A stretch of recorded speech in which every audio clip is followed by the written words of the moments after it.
Jesus, name above all names, unseen one, November 11th. By faith he forsook Egypt, not fearing the wrath of the king, for he endured as seeing him who is invisible. Hebrews 11:27. The education that Moses had received in Egypt was a help to him in many respects.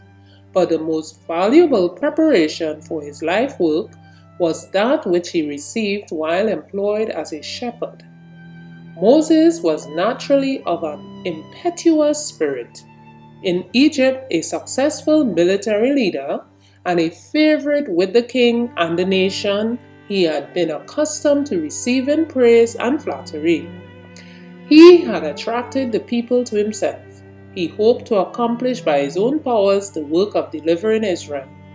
Far different were the lessons he had to learn as God's representative. As he led his flocks through the wilds of the mountains and into the green pastures of the valleys, he learned faith and meekness, patience, humility, and self-forgetfulness. He learned to care for the weak, to nurse the sick, to seek after the straying, to bear with the unruly, to tend the lambs, and to nurture the old and the feeble. In this work, Moses was drawn nearer to the chief shepherd. He became closely united to the Holy One of Israel.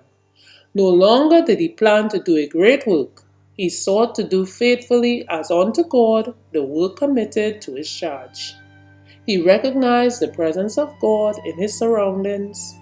All nature spoke to him of the unseen one. He knew God as a personal God, and in meditating upon his character, he grasped more and more fully the sense of his presence.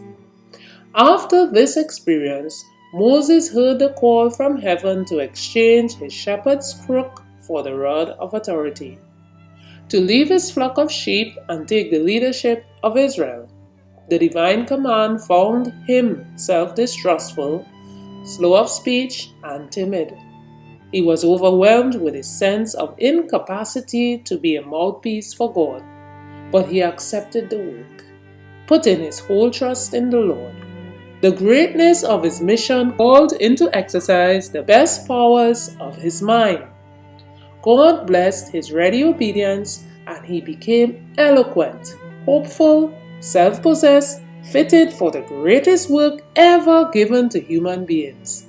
Of him it is written, "There had not arisen a prophet since in Israel like unto Moses, whom Jehovah knew face to face."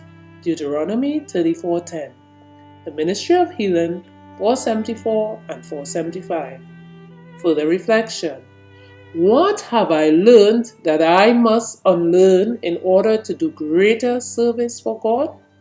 From Jesus, name above all names, page 332.